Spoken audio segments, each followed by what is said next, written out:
My parents banned me from my only brother's wedding because my cheap clothes would ruin their perfect image. So, I booked a luxury flight to Tokyo instead, only to watch a viral video of the bride violently slapping my mother. This is where the story truly begins, and you won't want to miss what happens. Make sure you're subscribed to see it through to the end, and let us know in the comments, where in the world are you watching from today? The flu had been ravaging my system for 3 days, leaving me curled up on my faded living room sofa, surrounded by empty tea mugs and crumpled tissues. My head was pounding with a relentless, rhythmic ache, and every muscle in my body felt as though it had been subjected to a grueling marathon. At 31, I had built a quiet, comfortable life for myself as a freelance data architect. It was a career that afforded me significant financial freedom, but allowed me to work exclusively from the comfort of my own home in cozy, oversized sweaters and worn-in yoga pants. I preferred comfort over couture. I always had. The soft, cheerful chime of my phone vibrating against the wooden coffee table pierced the quiet of my apartment. I squinted at the bright screen, my eyes watering from the harsh light. It was my father, Cameron. I cleared my throat, trying to sound more alert than I felt. "Hi, Dad," I rasped, my voice barely more than a scratchy whisper. "I know I missed the rehearsal dinner, but I'm pumping myself full of vitamins. I promise I'll be well enough for the ceremony on Saturday." There was a long, heavy pause on the other end of the line. I could hear the faint, muffled sounds of a television in the background and the distinct clinking of ice in a glass. My father was stalling. "Amelia," Cameron began, his voice adopting that tight, overly formal tone he only ever used when he was about to deliver bad news or ask for a massive favor. "Listen, sweetheart, your mother and I have been talking, and well, we've been talking with Tiffany, too." Tiffany, my brother Miles's soon-to-be wife. Just hearing her name sent a fresh wave of nausea rolling through my stomach that had nothing to do with the flu. "Okay," I said slowly, pulling a thick knit blanket tighter around my shivering shoulders. "What did you and Amelia and Tiffany talk about?" My father sighed, a sharp, exasperated sound. "It's about the wedding, Amelia, the aesthetics of it. Tiffany has a very specific vision for her big day. You know how important appearances are to her family. They mingle with a very elevated crowd." "I know, Dad. I bought the bridesmaid dress she picked out. Didn't I the one that cost an exorbitant amount and happens to be the most unflattering shade of mustard yellow ever manufactured? I have it hanging on my closet door right now." "It's not just the dress, Amelia," Cameron interrupted, his voice growing sharper, losing its faux gentle edge. It's your whole presentation, your overall look. You don't put effort into yourself. You wear those cheap clothes, the baggy jeans, those scuffed boots. You don't wear makeup. You don't style your hair professionally. Tiffany is worried." "Worried about what?" I asked, a cold, hard knot beginning to form in the center of my chest, pushing past the fog of my illness. "Worried I'm going to wear my scuffed boots to the altar. Dad, it's a formal event. I know how to dress myself." "She's worried about the candids, Amelia." Cameron blurted out, clearly frustrated that he had to explain this to me. "The pre-wedding photos, the rehearsal brunch tomorrow, the morning of preparations. She has professional videographers capturing every second of the weekend. She feels, and your mother and I agree, that your lack of refinement is going to stand out. It's going to reflect poorly on us. We need a perfect image this weekend, Amelia. We are hosting very important people." I sat frozen, the phone pressed hard against my ear. The silence stretched between us, thick and suffocating. My own parents were calling to tell me that my mere presence, my natural face, my comfortable lifestyle was a humiliating liability to their social climbing. "Are you telling me," I whispered, the words tasting like ash in my mouth, "that I am not allowed to attend my only brother's wedding? Because you and Tiffany don't like my everyday clothes?" "Don't be dramatic, Amelia," Cameron huffed, immediately going on the defensive. "We just think it's best if you sit this one out. You're sick anyway. It works out perfectly. Rest up. We'll send you a slice of cake." It's just one weekend, and it means the world to Miles to have it go perfectly. He didn't even wait for me to agree. He mumbled a hurried goodbye and disconnected the call, leaving me listening to the hollow, mocking dial tone. The betrayal was worse than the diagnosis itself. I sat in the dim light of my living room for hours, the phone resting heavily in my lap. The fever that had been burning through me seemed to evaporate, replaced by a chilling, absolute clarity. I had been erased. Not because of a terrible argument, not because of a deep moral failing, but because I didn't look expensive enough for a background shot in a wedding video. Desperation, foolish and naive, made me dial my brother's number. Miles and I had once been inseparable. When we were children, we built forts in the backyard and swore we would always protect each other. I needed to hear him say that this was a misunderstanding, that our father had overstepped, that Miles wanted his sister beside him on the most important day of his life. He answered on the fourth ring. Loud music and the chatter of a crowded room echoed through the speaker. Amelia, hey, can make this quick. We're at the welcome mixer. Miles, I said, my voice remarkably steady despite the trembling in my hands. Dad just called me. He told me I'm not welcome at your wedding. There was a shuffling sound, a door closing, and then the background noise became muffled. Miles sighed. It wasn't a sigh of surprise. It was a sigh of deep, profound annoyance. Look, Amelia, Dad shouldn't have been so blunt, but you have to understand where we're coming from, Miles said, his tone dripping with a rehearsed condescension. Tiffany has been planning this for 2 years. Her parents' friends are coming. People who invest in things, people who matter. And you, well, you show up to family dinners looking like you just rolled out of bed. You don't fit the vibe of a luxury event. I am your sister, I stated, the words hanging in the air, a desperate plea for basic human decency. And I love you, Miles replied quickly, mechanically. But this weekend isn't about you. It's about Tiffany. It's about our image as a couple. If you came, you'd just make everyone uncomfortable with your whole rebel without a cause aesthetic. Please just stay home. Don't make this a big dramatic thing. He hung up just like that. I stared at the dark screen of my phone, the finality of his words washing over me. They didn't want me. They were ashamed of me. To them, I was nothing more than a poorly dressed embarrassment who hadn't amounted to anything worth showing off. A strange, quiet calm washed over me. I stood up, walked into my bedroom, and looked at the mustard yellow bridesmaid dress hanging on the closet door. I didn't cry. I didn't scream. Instead, I walked over to my desk, opened my laptop, and bypassed the folder containing the massive architectural coding project I had just completed for a Fortune 500 company. I opened a web browser and navigated to an international airline website. If my family wanted me out of the picture so they could pretend to be wealthy, high society elites, I would gladly remove myself entirely. I clicked on the first-class options. I selected a direct, incredibly expensive flight leaving the next morning for Tokyo. I had always wanted to see the cherry blossoms and my bank account.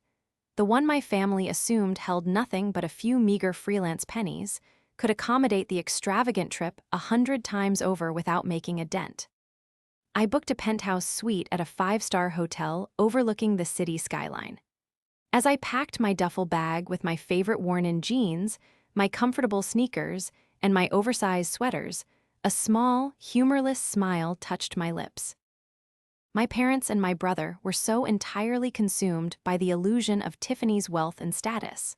They were so desperate to impress her, to bend to her every superficial whim, that they threw away their own flesh and blood. They thought they were securing their place in high society, but they had forgotten one crucial thing. To fully understand the profound sting of their rejection, you have to understand exactly what I had done for my family over the last decade. While Miles was busy switching college majors 4 times and racking up immense student debt because he needed to find his passion, I was working 60-hour weeks. I taught myself coding, took on every grueling tech contract I could find, and quietly built a highly lucrative consulting business. I never flaunted my success. I didn't buy designer handbags or lease luxury cars. I preferred the quiet security of a robust investment portfolio and real estate. Because I dressed simply and lived in a modest, cozy apartment, my parents, Cameron and Amelia, assumed I was barely scraping by. They pitied me, often offering me leftovers from their lavish dinners, which I graciously accepted to keep the peace. They didn't know that 2 years ago, when Cameron's regional car dealership was on the verge of total bankruptcy, it was my silent, anonymous investment through a holding company that kept their doors open. They didn't know that the beautiful, sprawling historic townhouse Miles and Tiffany were moving into after the wedding, the one they believed was a generous wedding gift from Tiffany's wealthy uncle, was actually owned by me, managed through a trust they knew nothing about. I had allowed the arrangement because I loved my brother and wanted him to have a good start. Then, Tiffany entered the picture. I remember the exact moment I realized she was a nightmare wrapped in silk. It was a family dinner at an absurdly overpriced fusion restaurant downtown.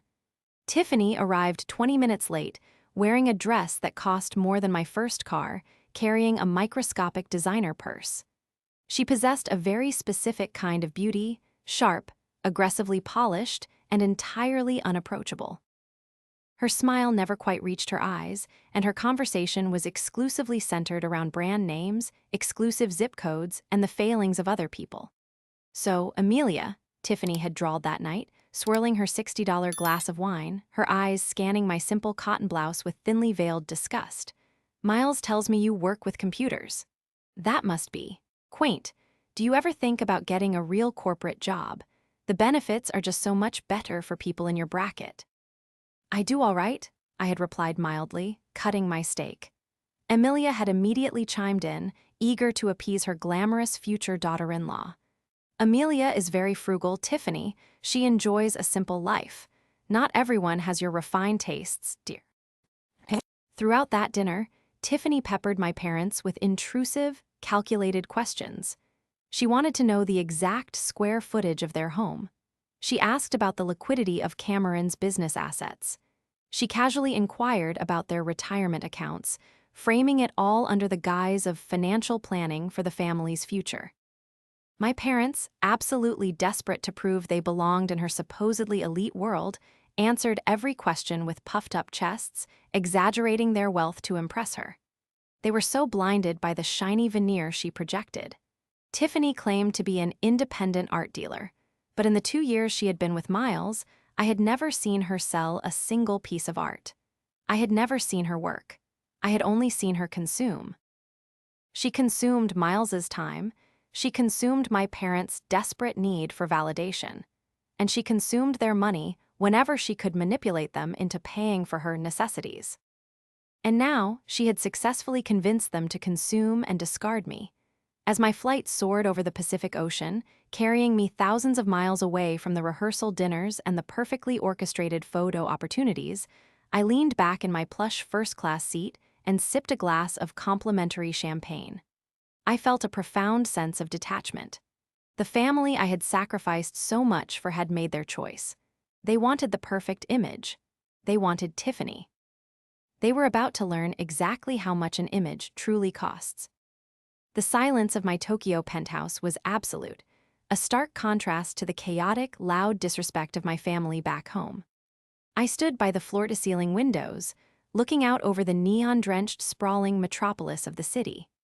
I was wearing a plush, hotel-issued silk robe, holding a delicate ceramic cup of matcha, surrounded by an atmosphere of undisputed luxury that my parents would have deemed far above my station. I had spent the day wandering through tranquil gardens and exploring vibrant tech districts, actively forcing the thought of the wedding out of my mind.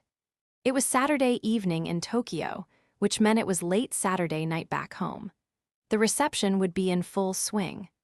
I settled onto the massive velvet sofa and picked up my phone, intending to check my work emails. Instead, a notification from a social media app flashed across my screen. It was a message from a distant cousin, a woman who rarely spoke to our side of the family, accompanied by a video link and a single line of text. "Amelia, please tell me you are seeing this." My brow furrowed. I clicked the link, and the screen transitioned to a live stream recording that had already been shared over 100 times within our extended social circle. The video quality was painfully crisp. It was the grand ballroom of the country club my father, Cameron, had nearly bankrupted himself to rent for the evening.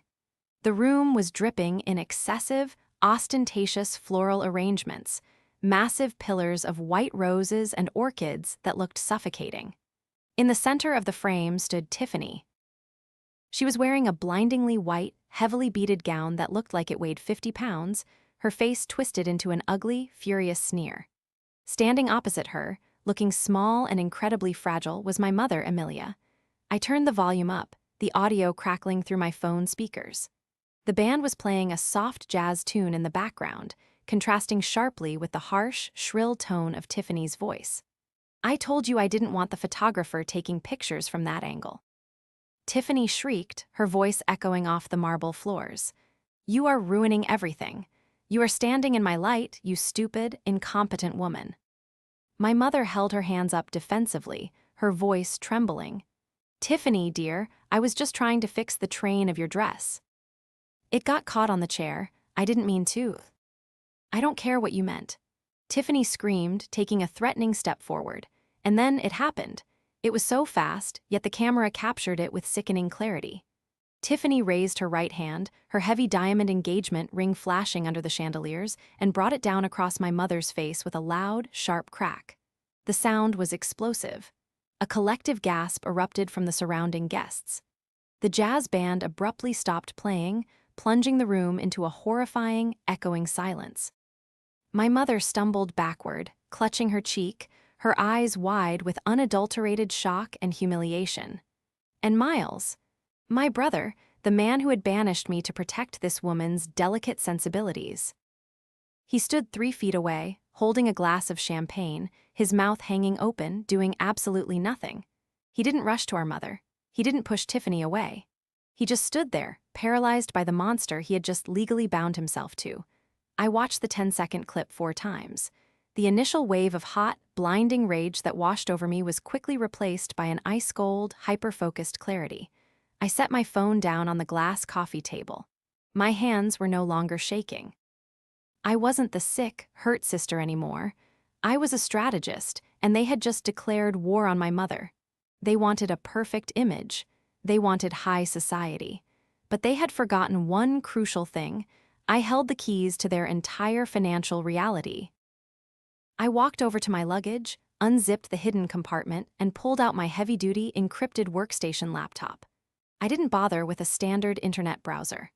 I booted up my secure networks, logged into my private servers, and began to run the name Tiffany Vance through every public and private financial registry I had access to. She claimed to be an heir to old money. She claimed to run a high-end, independent art dealership. I started there. Within 45 minutes, my fingers flying across the glowing keyboard, I found the business registration. The LLC had been formed 3 years ago. I pulled the public tax filings. Revenue for the last 3 years, $0. Active liens against the business, 3, totaling over $80,000 in unpaid state taxes. "Old money," I whispered to the empty room, a dark, humorless laugh escaping my lips. I needed more. I needed the kind of dirt that wasn't just sitting in public tax portals. I opened a secure messaging application and typed out a message to a man named Marcus.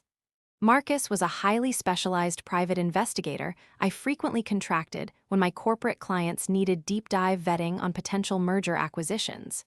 He was expensive, ruthless, and incredibly thorough. "Marcus," I typed, "I need an emergency, full-spectrum background check. Financials, civil judgments, previous addresses, known aliases, everything. Target name is Tiffany Vance, recently married to Miles Redacted. I am authorizing a triple-rate retainer for immediate delivery." I hit send. Then I prepared myself for the first strike. It was 2:00 a.m. in Tokyo when I dialed my brother's number. By my calculation, the disastrous reception would be ending, or perhaps had already been shut down by the country club management after the assault. The phone rang 6 times. I was about to hang up and call my father when the line clicked open. "Amelia." Miles's voice was a ragged, exhausted croak. He sounded like a man who had just survived a shipwreck, only to realize he was stranded on a deserted island. "I saw the video, Miles," I said, my voice completely devoid of emotion. I didn't yell. I didn't cry. I spoke with the clinical precision of a surgeon holding a scalpel. There was a heavy, suffocating silence on the line. I could hear a door closing, and then the sound of Miles pacing back and forth on a hardwood floor. It's not what it looks like, Amelia," he stammered, the words tumbling out in a pathetic, desperate rush. "You have to understand the context. Tiffany was under an immense amount of pressure. The caterers messed up the appetizers, the photographer was being difficult, and Mom just kept hovering. She stepped on Tiffany's dress. It was a reflex action, a high-stress reflex. Tiffany is crying hysterically in the bathroom right now. She feels terrible." A wave of absolute disgust washed over me. A reflex action. I repeated, letting the words hang in the air so he could hear exactly how absurd they sounded. "She struck our mother across the face in front of 200 people, Miles. She assaulted the woman who paid for that disgustingly extravagant dress. And you stood there and watched." "You weren't there," Miles suddenly shouted, his guilt instantly transforming into defensive anger. "You don't know what it's been like. You sit in your little apartment in your cheap clothes and judge us, but you don't know the circles Tiffany moves in, the expectations."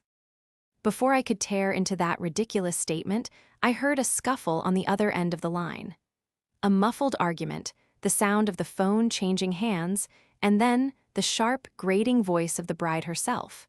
"Why are you calling, Amelia?" Tiffany snapped, her tone dripping with venom and entirely lacking the hysterical tears Miles had just claimed she was shedding. "Are you enjoying this? Calling to gloat because you were too poor and embarrassing to be invited. We are dealing with a family matter. Your mother ruined my dress and caused a scene." "My mother caused a scene by getting hit in the face," I asked smoothly. "She provoked me."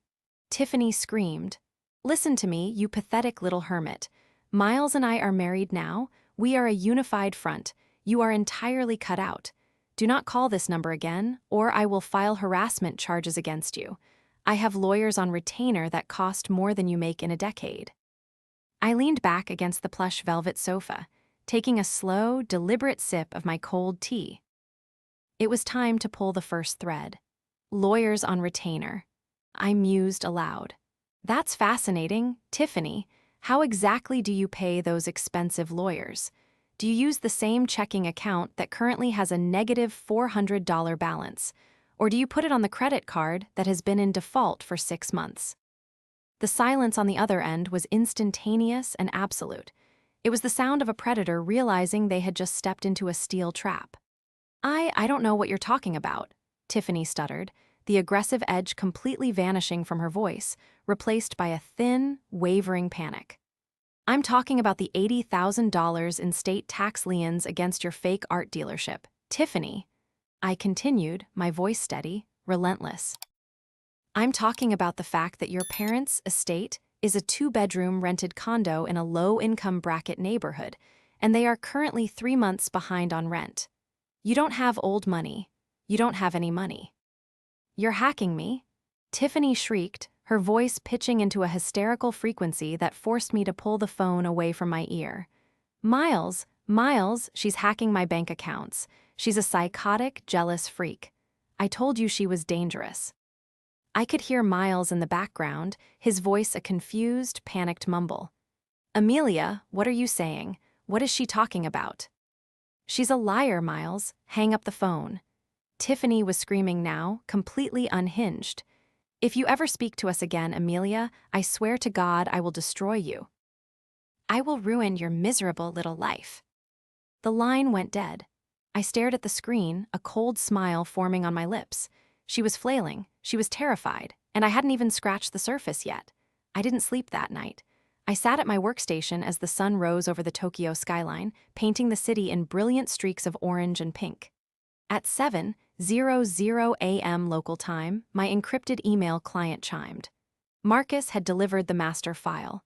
I downloaded the heavy PDF document and began to read. If the tax liens were a red flag, this file was a blazing inferno. Tiffany Vance wasn't just broke, she was a career parasite. The file detailed 2 previous, highly concealed engagements in the last 5 years. In both instances, Tiffany had isolated the men from their families, convinced them to take out massive personal loans to fund lavish lifestyles and extravagant wedding plans, and then abandoned them mere weeks before the ceremonies, leaving them financially ruined. There was a civil judgment against her from fiancé number 1 for credit card fraud. There was a restraining order from the mother of fiancé number 2, whom Tiffany had allegedly threatened when the mother began questioning her finances. And then, I found the most crucial piece of the puzzle: the financial cornerstone of her marriage to Miles. Tiffany had convinced my brother that her incredibly wealthy, reclusive Uncle Arthur had purchased the magnificent, historic townhouse in the city's most exclusive district as a wedding gift. It was where they were supposed to move in upon returning from their honeymoon. The plan, according to Marcus's deep dive into her recent loan applications, was for Tiffany to use the marriage certificate to establish joint residency and immediately take out a massive home equity line of credit against the property to pay off her debts. She thought she had secured a multi-million-dollar asset. My phone vibrated violently on the desk. It was Miles. I answered it on the first ring. "Amelia," Miles said, his voice hard, defensive, and shaking with forced anger. "I don't know what kind of sick game you're playing, but it stops right now." Tiffany has been crying for hours. She explained everything. Her accountant made a filing error with her taxes 2 years ago, and she's already in the process of suing him. "You illegally looked up out-of-date information just to try and ruin our wedding night." He was completely, desperately under her spell. He needed her reality to be true so badly that he was willing to ignore the violence he had witnessed with his own eyes. "Miles," I said softly, refusing to match his anger. "Are you sitting down?" "I'm not playing this game, Amelia," he shouted. "We are packing our bags. We are going to the townhouse to drop off the gifts, and then we are leaving for the airport for the honeymoon. Do not contact me again." "I just sent you an email, Miles," I said, my fingers hovering over the keyboard. "I want you to open it while I am on the phone." "I'm not opening anything from you. Tiffany said you probably attached a virus to it." "Open the email, Miles," I commanded, projecting every ounce of authority I possessed. "Or I promise you, the life you think you have will be over by noon. Open it." I heard a heavy sigh, followed by the clicking of a laptop trackpad. "Fine, I'm opening it. It's a PDF. Happy." "Scroll to page 12, I instructed. I waited, listening to the silence on the line. I heard him scrolling. I heard a sharp intake of breath. What is this?" Miles whispered, the false bravado entirely draining from his voice. "That is a civil judgment for fraud, Miles. Filed 3 years ago by a man named David Hensley. He was Tiffany's previous fiancé. She maxed out 4 credit cards in his name and disappeared." "No," Miles gasped. "No, this is fake. You fabricated this." "Scroll to page 22, I pushed relentlessly. "That is a sworn affidavit and a restraining order from the mother of fiancé number 2. Read the highlighted paragraph, Miles. Read what Tiffany did when the mother confronted her." In the background, I heard a door slam open. Tiffany's voice pierced the audio. "Who are you talking to? Are you talking to her? I told you not to look at anything she sends." "Tiffany, stop," Miles said, his voice trembling. "What is this? Who is David Hensley?" A piercing scream erupted through the phone. "Don't look at that." "She's lying. She paid someone to make those documents. Give me the laptop, Miles." I heard the sound of a struggle, a crash as something hit the floor, and Miles shouting, "Get off me, Tiffany. Let go of it." The spell was breaking. The foundation of lies was fracturing under the weight of irrefutable, documented truth. But I knew that as long as she was physically in the room with him, crying and manipulating, she still had a chance to spin it. I needed to finish this in person. I needed the final blow to be inescapable. "Miles, listen to me very carefully," I shouted over the chaos on the line. "Do not get on that plane. Take Tiffany and tell Mom and Dad to meet you both at the townhouse tomorrow at exactly 1:00 p.m. "Amelia, I can't," Miles sobbed, his entire world collapsing in real time. "The townhouse, Uncle Arthur." "There is no Uncle Arthur, Miles," I said coldly. And I highly suggest you bring the keys to that house. I'll see you tomorrow. I hung up the phone. I didn't hesitate. I opened my airline app and booked a seat on the very next direct flight from Tokyo to home. It was time to show my family exactly who the real architect of their lives was. The flight back from Tokyo was a grueling 14 hours, but the adrenaline pulsing through my veins kept exhaustion at bay. By the time my town car pulled up to the curb of the sprawling, historic townhouse in the city's most affluent district, it was precisely 12:55 p.m. The sky was an unforgiving, bright blue, casting sharp shadows across the manicured lawns. I stepped out of the car, wearing the same comfortable jeans and oversized sweater I had left in, my worn sneakers silent against the pavement. Parked in the circular driveway were two cars, Cameron's luxury SUV, which I had secretly saved from repossession, and Miles's sedan. They were all inside. The stage was set. I didn't bother knocking. I used my master key to unlock the heavy oak front door and stepped into the grand foyer. The air was thick with tension, palpable the moment I crossed the threshold. They were gathered in the expansive, sunlit living room. Emilia, my mother, sat rigidly on the edge of a velvet sofa, a dark, undeniable bruise blooming across her left cheekbone, her eyes cast down to her lap. Cameron stood behind her, his posture tight and defensive, looking utterly lost. Miles was pacing back and forth near the marble fireplace, his face pale and drawn, looking like a man who hadn't slept in a week. And then there was Tiffany. She was standing near the floor-to-ceiling windows, wearing a designer silk blouse and clutching a high-end handbag like a shield. The moment she saw me enter, the frantic, panicked energy she had been projecting over the phone evaporated, replaced by a mask of cold, imperious fury. "What are you doing here?" Tiffany demanded, her voice shrill and echoing off the high ceilings. "Get out." "You are trespassing in my home. I will call the police, Emilia. I am not joking." I ignored her completely, walking slowly into the center of the room. I looked at my brother. "Miles," I said, my voice calm, contrasting sharply with the hysteria in the room. "Did you read the rest of the file?" Miles stopped pacing. He looked at me, his eyes wide and hollow, then looked at Tiffany. He didn't speak. He just gave a small, almost imperceptible nod. He read lies. Tiffany shrieked, taking a step toward me.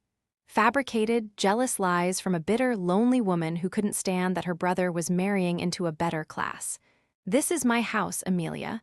Uncle Arthur gave it to us, and you are not welcome here." Cameron finally spoke up, his voice hesitant, laced with a fear he was trying desperately to hide. "Emilia, what is going on? Miles showed us some documents you sent about Tiffany's past and about this house." "They are fake, Cameron," Tiffany insisted, turning her venom on my father. "She's a hacker. She faked them because she's poor and pathetic and wants to ruin my life."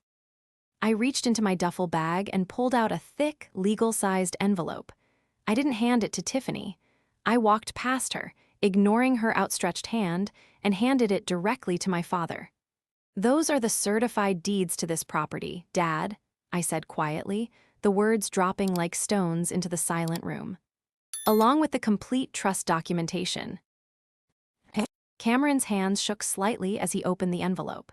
He pulled out the heavy parchment papers, his eyes scanning the dense legal text. Emilia looked up, her hand instinctively moving to cover the bruise on her face. "What does it say, Cameron?" she whispered, her voice trembling. Cameron looked up, his face entirely devoid of color. He looked from the papers to me, then to Tiffany, and back to me. "The owner, the primary beneficiary of the trust that holds this deed." He swallowed hard. "It's Emilia." The silence that followed was absolute. It was the sound of a carefully constructed reality shattering into a million irreparable pieces. "No," Tiffany gasped, the color draining from her face. The mask finally slipped, revealing the terrified, desperate grifter underneath. "No, that's impossible. Uncle Arthur."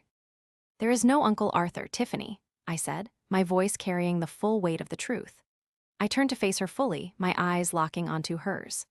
"There never was.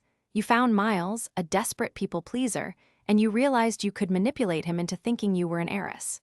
You saw this house, assuming he had wealthy connections, and you plan to use it to secure loans to pay off the $80,000 in tax liens and the outstanding judgments against you from the two other men you tried to con. You're lying. Tiffany screamed, her voice cracking, completely unhinged. She lunged forward, her hands raised, the exact same motion she had used to strike my mother. But I was ready. I didn't flinch. I stood my ground, my posture relaxed but immovable. Miles moved faster than I had ever seen him move. He intercepted her, grabbing her arms and pushing her back firmly. "Don't you dare touch my sister," Miles snarled, a raw, furious protective instinct finally breaking through the fog of her manipulation. "Don't you ever raise a hand to anyone in my family again." Tiffany stared at him, stunned. The realization that she had lost her pawn, her leverage, and her prize all in one swift stroke finally hit her. She looked around the room, at the disgusted faces of my parents, at the cold resolve in my brother's eyes, and finally at me. The woman she had banned for wearing cheap clothes. The woman who owned the ground she was standing on. "This isn't over," she spat, her voice a desperate, venomous hiss. She snatched her designer bag from the sofa and stormed toward the front door. "My lawyers will tear that fake trust apart." "I look forward to hearing from them," I called after her. "Make sure they know to contact my legal team. We've already forwarded Marcus's findings to the district attorney regarding the credit card fraud from fiancé number 1. The heavy oak door slammed shut behind her, the echo ringing through the foyer. The silence returned, but this time it wasn't thick with tension. It was heavy with the crushing weight of realization and profound regret. I looked at my family, the people who had chosen a perfect image over me, the people who were now standing in my house, entirely dependent on my mercy. "Mom," I said softly, looking at the bruise on her cheek, "I am so sorry she hurt you." Emilia burst into tears, her shoulders shaking violently. She buried her face in her hands, the sound of her sobs echoing in the massive room. Cameron put his arm around her, looking at me with an expression of such deep, unadulterated shame that it was almost painful to witness. "Amelia," Cameron whispered, his voice cracking. "The business. 2 years ago, the anonymous investor." I just looked at him. I didn't need to say a word. The realization hit him like a physical blow. He staggered back slightly, his eyes wide with horror as he finally understood the magnitude of his betrayal. He had banished the daughter who had saved him from ruin to appease a woman who had planned to destroy them all. Miles walked over to me, his face stained with tears. He didn't offer excuses. He didn't try to defend himself. He just looked at me, a broken, exhausted man who had finally woken up. "I'm sorry," he said, the words barely more than a breath. "I am so sorry." The fallout was swift, brutal, and entirely public. Armed with Marcus's extensive dossier, I didn't just ensure Tiffany was removed from our lives. I ensured she couldn't do this to anyone else. I handed the entire file over to the authorities. The district attorney, presented with irrefutable evidence of a pattern of predatory financial fraud across state lines, was more than happy to open a formal investigation. The tax liens caught up with her, and within 3 weeks her bank accounts, the few she had managed to open under aliases, were frozen.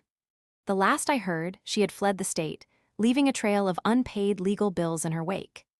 The annulment process for Miles was surprisingly simple, given the overwhelming evidence of fraud and the physical assault on my mother, which was, thankfully, caught on high-definition video by the very videographers Tiffany had hired to capture her perfect image. As for my family, the healing process was slow and painful. The dynamic had fundamentally shifted.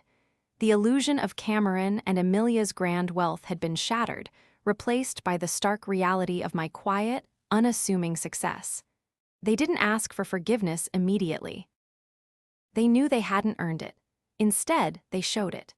Cameron stepped down from the day-to-day operations of the dealership, finally admitting he was out of his depth, and hired a competent management team, using the capital I had provided to restructure the business honestly.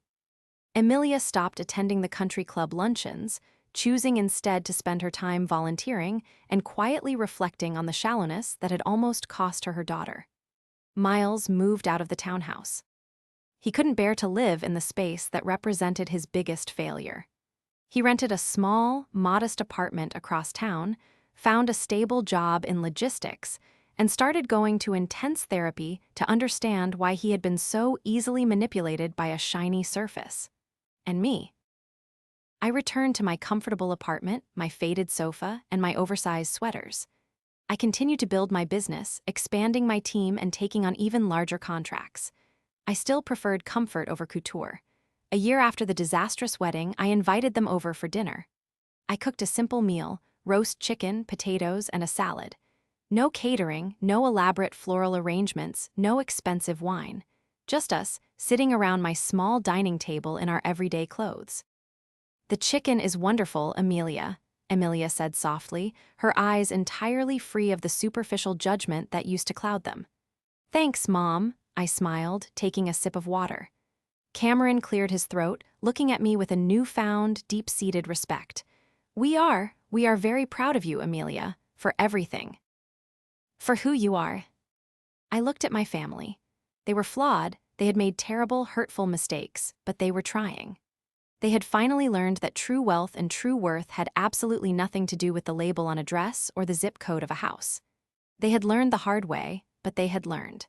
And as I looked at my brother, who was quietly smiling for the first time in a year, I knew that the foundation we were building now, built on honesty and painful truth, was far stronger than any perfect image could ever be.